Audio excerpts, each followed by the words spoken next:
Is this the Super 7 Ultimates ThunderCats figure that's missing from your collection? Let's find out.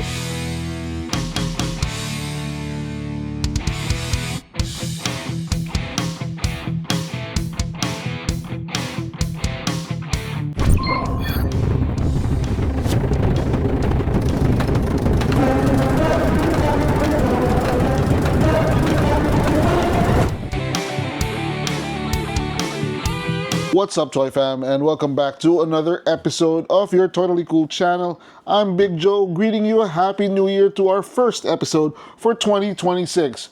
Well, this is the first unboxing for 2026, and I'm glad to finally come out with a new one.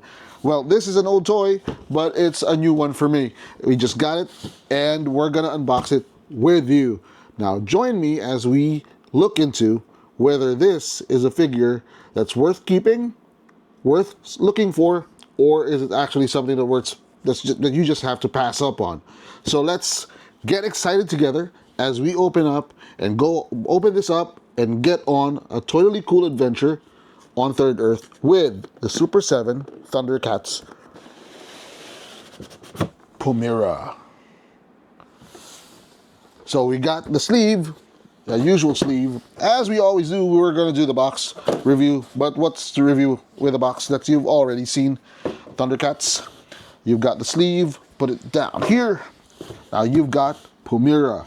Now, we had a female Thunder Kitten in the past episodes. This is the first female ThunderCats. What's the female for cat? ThunderCat that we're featuring for Throwback Thursday, and it's a great addition to any collection. But we'll be the judge of that when we open her up. So it's got the usual window where you can see everything. You got the accessories, you've got the figure, really nice color. We'll get into that in detail. And then you've got the back where it says Pumyra. Right. Okay. Pumyra. Now let's read this. Pumyra is a super agile climber. Pumyra is known for her outstanding leaping abilities. Pumyra sounds like Puma. Yep, just like any other ThunderCat, their names are derived from actual Earth cats or big cats. She's a true asset to the ThunderCats because she has a great understanding of medicine and serves as their healer. While she is skilled in combat, Pumyra tends to first try to solve conflicts without fighting. Wow, medicine woman.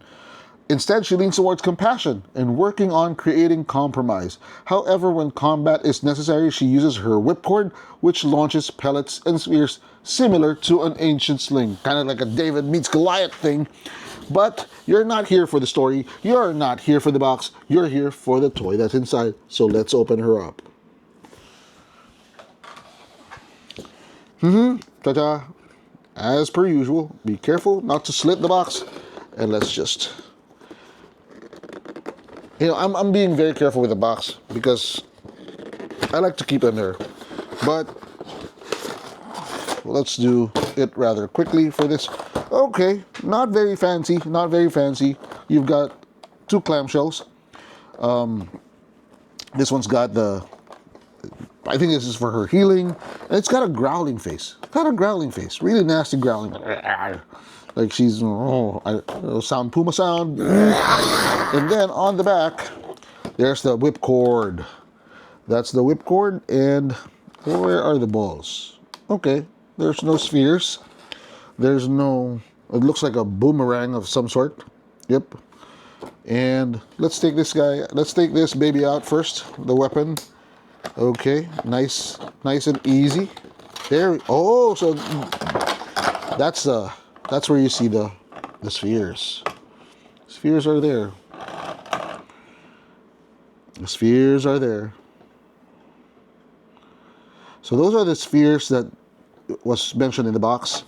And then you've got a boomerang type thing. Really soft and flaky. Okay, let's take out this figure. Unlike the other ThunderCats, this one does not have a string tie or a twist tie. Got another weapon here, probably for her healing enchantments. And then you've got the alternate hand. She's got the balled up fist, she's got the gripping hand, and she's got the open hand.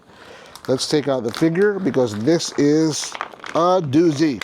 A doozy. Easy. Okay. Look at her. Yeah. Ooh. Okay. Okay. That's cool. I'm starting to like this review. Get her to stand up. Take a closer look at her first while I take out the other stuff. Take a closer look at her and I'll show you what the other stuff are. I think we should have a gripping hand. A gripping hand so that she can hold her weapons. Okay, took this out. And then we've got the snarling face. Okay, let's do a review of the figure and let's see what we got here. Okay, very unique. So let's start from top to bottom. We've got a very unique hair scheme or color scheme on the hair. It's kind of like doing a rogue type thing with a white streak in the middle, but it's also got the white streaks at the ends. I don't know if that's relative to her being called Pumyra or it's got something to do with her being Puma-like. I'll post a picture somewhere here. Then you've got her nice brown colorway. Very nice tan. She's, in contrast to Chitara. Chitara is a little bit more pale. Cheetah, yeah. Pumas are kind of brownish, and that is reflective of her color. And you've got the lighter brown on the arm, on the forearm and the hand, which is similar to what pumas have on their claws and their paws. Okay, and then you've got this nice pouch. It's not removable, I think. It's attached to the dress or to the skirt, but it's a nice touch. It's a nice accent. And then you've got this belt, which is also not removable. It's okay. It's glued onto this part, but the other parts are kind of loose. Okay, and then you've got this shoulder pad that doesn't go anywhere. So kind of like breaks up the pattern. And then you've got that nice ThunderCats symbol. Let's do the joints. And again, you've got the bicep twist, you've got the elbows, you've got the shoulders. Pinless elbows, by the way, ladies and gentlemen, brothers and sisters, totally cool family. You've got the, very unique torso twist. If you look at the back, it's kind of like a V shape, all right? It's V-shaped. Very unique. I've never seen a ThunderCat with this kind of accent. Now, you can't see the hip joint because of the skirt, okay? But there is a nice knee articulation. It's also pinless, but because of the dress, it doesn't go that far, okay? So it's pretty much like this. It's gonna pose like this, and it's gonna do, yeah, probably something like that. Okay. I don't know what kind of pose that is. I don't know. That's pretty weird, but that's as far as it can go because of the skirt. It also has a limited range of motion from the back. So let's just have her stand up like Thriller, Michael Jackson's Thriller. Okay. And what else do you want to see? Let's remove the hand and let's pop in the gripping hand and put this. Yeah, put this into her hand. Whoa, okay. Okay. That's weird. Okay, this one's too loose. The other hand, it probably is going to be better. Take that out. So it's not a balled up fist. It's actually a tighter gripping hand. No, it's a balled up fist. What's going on here? That's weird. Okay, put this back in. Put this back in. Okay. There we go. There we go. Look at you. And then, yeah. Okay. Ah, my goodness. I was so excited about it. But, there we go. There we go. Stand up. bend. That's better. That looks a little bit more action posy. Action posy. There we go. Get a little closer look. There we go. And then if you have the snarling head, it's gonna be better. It's gonna have more action to it. All right, let's do a toy review. All right. Okay. First impression, it was mediocre. It was not so exciting, especially after I removed the sleeve and I saw, okay, yeah, it's got a few accessories, but it's got fewer accessories than most. In fact, it's got less accessories than I wanted it to have. I mean, the hands alone, they could have created, they could have had a hand that could grasp this firmly. This was, I mean, do that. See, it happens. You know, flick it, it goes. Look at that elbow. I don't know. Have you seen any elbow go? Okay, so that's real. I'm just being nitpicky. Okay, so first impression, it was like, yeah, they could have done it better. Okay, they could have done it better. Price point, that's where the first impression and the price point really just drops. Because, hey, you only have 2 sets of alternate hands, 3 weapons that are very limited, and then you've got a head. It's the same price as a Lion-O. It's the same price as a Panthro. So it feels like a little bit of a ripoff. Well, not really a ripoff, but it feels like a downer. Okay? Now the colorway, the color scheme, I'm sorry, I keep saying colorway. The color scheme matches everything that you've seen on the animation. In fact, it's a very, one thing about the Super7 Ultimates that I've loved since I got them is that how true they were to the source material.